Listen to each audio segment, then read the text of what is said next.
Ég heiti Hanna Sofía og ég er 27 ára gömul. Í hvað starfaðu? Ég er verslunarstjóri í Spútnik á Laugavegi. Ertu búin að vera verslunarstjóri í Spútnik lengi? Ég er búin að vera verslunarstjóri í tæpt 5,5 ár og búin að vera að vinna þar í 6 ár. Ok, en finnst þú að vita hverju tísku hverju sinni? Ég vona það. Við reynum alltaf að fylgjast með bara straumunum bara út í heimi og hérna heima og bara samfélagsmiðlum rosalega mikið bara með Instagram og Snapchat og fylgjast með fólkinu í kringum okkur og út í heimi. Hvaða tískustraumur er í gangi hverju sinni? Sérðu mikið mun á tísku í gegnum árin? Já, alveg klárlega. Það fer eiginlega eftir því hversu langt aftur í tímann ferð, en ég held að það verið mjög mikla breytingar á tísku í gegnum árin. Bara ef við tökum frá 1950 þá er það rosalega svona kvenleg tíska og svona mjótt mitti og út við pils og svo svona kemur 60s, 70s tískan og þá var þetta svona kjólar eins og ég er í einhverju svona hippa bohem feelingur og svo kemur 80s og stórar axlir og 90s með hérna, hvað er það, svona mjálmabuxur og svona crop tops og sérst í nafla og chokerar og allt þetta og svo fer þetta bara í marga hringi þannig að við höfum fengið eiginlega mikið af öllum þessum fatastílum inn í Spútnik. Finnst þér tíska að vera mikilvæg? Fyrir mér er tíska sko ekki beint mikilvæg en jú kannski vissilega líka þetta er bara svona mikil spurning tjáning, það er svo margir sem tjá sig í gegnum tísku og þetta er í rauninni, þetta er ákveðið bara listform og þetta er oft bara mikið af tískufatnaði, sérstaklega hátískufatnaði, þetta er oft, eða bara svona vintage föt, þetta er oft bara listaverk. Það fer rosalega mikil tími og vinna í að búa flíkur til, allavega í gamla daga, svo er þetta svolítið mikið svona fast fashion í gangi núna með H&M og Söru og allt það er kannski vandað sig minna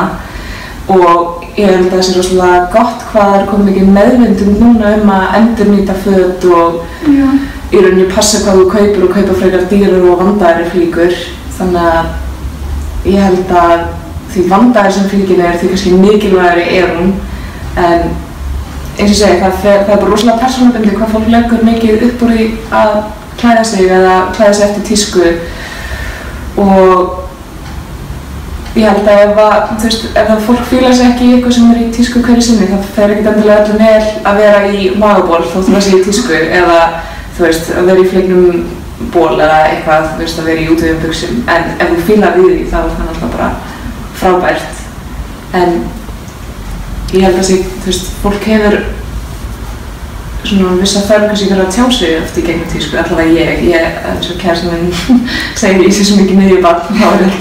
það eitt af einkennum miðjubarn sem segir að klæða sig eitthvað svona flippað þannig að fyrir mér var það mikilvægt.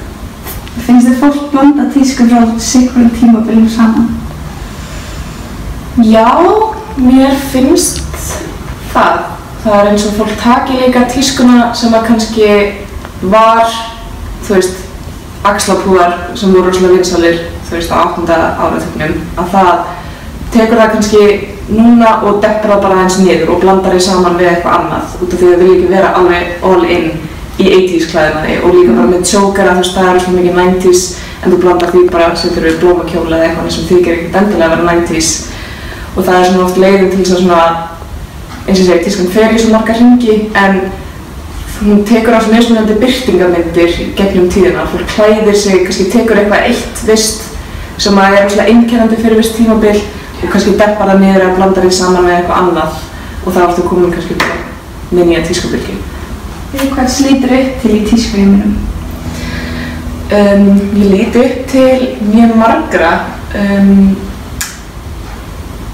Mér finnst alveg svona margar bara frægar kvikmyndastjörnur, bara eins og Audrey Hepburn, alltaf vera með klassískan smekk og finnst mjög gaman í rauninni bara að skoða gamla myndir eða líka myndir frá bara 1970, bara týpur sem heita bara svona fyrirsætur þannig, eins og heitir Edie Sedgwick sem var alltaf rosalega flott og svo hef ég bara rosalega gaman að skoða bara fólki út á götu og mér finnst Bára í Aftur að gera rosalega flotta hluti, hún er alltaf mjög smekkleg og bara Þura, yfirmaðurinn minn, mér finnst hún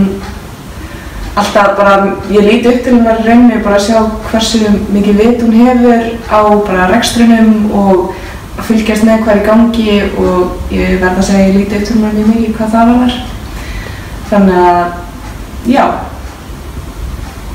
ætlaði að segja ekki það. Þegar konur hafa öðlast meiri réttindi í klæðaburði í gegnum árin? Já, ég myndi halda það. Maður sér einmitt að við förum aftur, skoðum bara fötin sem voru bara aftur í tíman. Þá er bara konum gert að hylja sig miklu frekar heldur en karlmönnum og maður sér það bara breytast frá hverjum og einum áratug. Það er svona, þegar það eru að fá kosningarétt þá er það ennþá bara í síðukjólum sem er langar með hatta og þetta og svo kemur svona 1920-30 og þá allt í einu er þær farnar að sko stytta pilsin rosalega mikið og þú veist, er í meira fleikni og svolítið svona beinum, svolítið strákalegum sniðum sem er svolítið fyndið, þú veist, þá hverfur þetta litla á mitti og það eru svona beinum, svolítið stuttum kjólum og þá er svona aðeins meira svona að vera að kynngera þær. Þær eru svona að fá aðeins meira frelsi í rauninni þess að klæða sig eins og þær vilja og svo kemur sko kreppa held ég einhvern tímann 1930 og þá allt í einu er þetta orðið rosalega hefðbundið aftur og bara síðukjólar aftur og þannig að það er svona merkilegt að fylgjast með hvað tískan fylgir í rauninni baráttu kvenna eða svona hvernig stöðu kvenna hverju sinni.